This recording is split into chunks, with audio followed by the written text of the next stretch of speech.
Today is the 10th day of the 10th year since the playwright died. In the time that's passed since she went, I've often wondered whether I might properly be able to say that she was my friend. My fear is perhaps obvious. I do not want to overreach myself. But, as the time goes by, and as people talk about the playwright even less than they used to, and they only ever talked meagerly anyway, I worry less about that. Who is there now to slap my wrist, after all, I think? On whose possession might I infringe? As far as I knew her, which was in the sort of limited, and yet rather personal capacity, that the last lingering journalist, in the last lingering arts section, of a last and almost expired local paper around the Willesden Green area in the early 90s might know anyone willing to be featured in their pages, then I would say this. She was a squirrel, the playwright, and she was a regurgitator. She would swipe things from the sideboards of life. Perhaps you know how it is with these things, how it was before communities went the way of the Willesden local. It used to be that you'd just bump into people. So it was with the playwright. I'd bump into her. At fetes or a christening, dinner parties provided cross-pollination too, the local bookshop, now sadly closed, and for a short time at the American coffee shop, which opened up on the green before I think it boomed, and before I think both of our initial ghostly prejudices were confirmed as phantasms of fact, and jointly we abdicated. I went to her flat only once, on a muggy afternoon, to interview her. She lived by herself, as, since the death of my wife, I now do. I remember she had a Persian cat, a fluffy, mobile snowflake, and several spines of pale pink on a large white bookshelf. A hammock stretched between rather old rafters, and there were green flowering plants whose name I didn't initially know, but which my wife told me later when I described them to her sounded like green opportunias. It doesn't suit sometimes, you know, as a journalist, to ask yet another question, to reveal a gap in your knowledge. People can be rather strange about both when you're in a social situation, and so I never confirmed that fact with her. But yes, I was saying, she was rather a squirrel, the playwright. And I hope it's not too much to say, but sometimes I wonder if I liked her that much. There was a sense with her, and I would never normally go into this, but that observed emotion was rather a precious commodity to her. That it was rather mineable. There might have been a spat over a local barbecue, or a love affair screamed out down the street. Now, of course, a journalist reports on these if the consequences of them are serious enough, yes. But it is consequence which provides the propeller to the journalist. The playwright, however, I sometimes got the sense she rather relished the adoption of those skins, of those fights or flirts. She would steal them, rip them, place them into any one of her 100 fictional and tentacular mouths. She died alone, as I am now alone, in October of 2003, though I do not think there's any necessity of comparison. I remember once in my interview, the playwright said to me that she worried intermittently about her vocation, that being a chronicler meant she existed in two places at all times rather than one, or, I recall adding in pencil, a polite query, at all.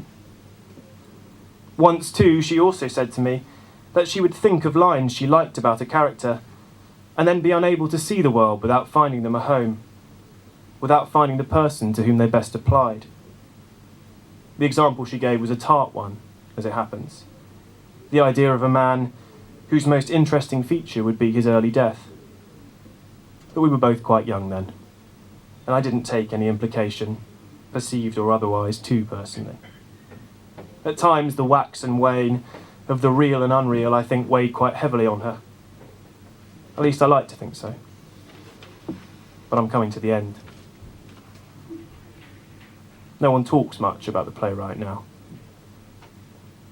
If they do talk, though, they tend to know only one thing about her. One thing.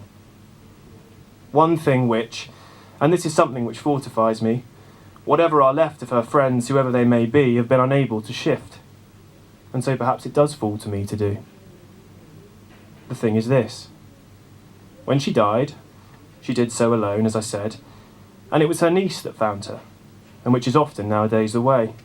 But when she died, as it happens, it had been a little while till her niece. And for whatever reason, it needed to roll her up in a carpet to get her down the stairs. That's the thing most people know about her. That's the most interesting thing. That playwright, when she died, they rolled her corpse up in a carpet. And I miss my wife. Terribly, you know. Sometimes I find it hard to control. I have this small moustache that she used to laugh at, and it looks ridiculous when the tears glimmer in it. But forget that. I think about it too much. Perhaps I'll go for a walk. I do, though, sometimes, you know, I do. I do think about that carpet. It's a truly odd thing, actually, inhabiting other lives.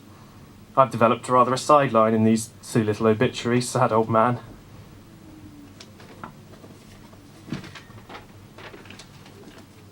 Sometimes I write them down for closer friends. Sometimes people I don't know at all, really. Sometimes I enjoy it, although, as it happens, this one, the playwright's, doesn't feel very satisfying. I should be more definite, shouldn't I? I should be able to make my pen heavier, to borrow some finality, even falsely, from death. But I can't be, and it doesn't, and probably it also doesn't matter. For my own part, I know now that, like my wife's, my remaining life will not alter. It's not macabre to say, but I cannot give the path I'm walking a new bend. Instead, the road lies like a rod ahead, to a horizon. Then what? To someone else to get my story wrong, I suppose. To someone else to remember me shortly by some meaningless feature, some trinket. There were lilies at my wife's funeral, for example. And that playwright, she was wrapped in a carpet when she died. And I still think about that carpet. It was the same one on which, that muggy afternoon, only once, not well, she and I made love. Does it matter? It's 3 o'clock now, and the sun is warm. I should get out of the house, I think. You know, sometimes I wonder if I spend too much time in here these days, my wife's little desk. Perhaps even the coffee shop would be better. Yes, the more I think about it, I think it would. I'll go to the coffee shop. I'll go to the coffee shop, and I'll buy 3 of those sloppy American coffees. And then what? To the green, perhaps? Yeah, why not? To the green.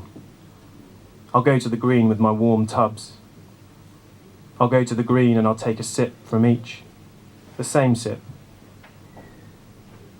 And then, slowly, I will pour them all away.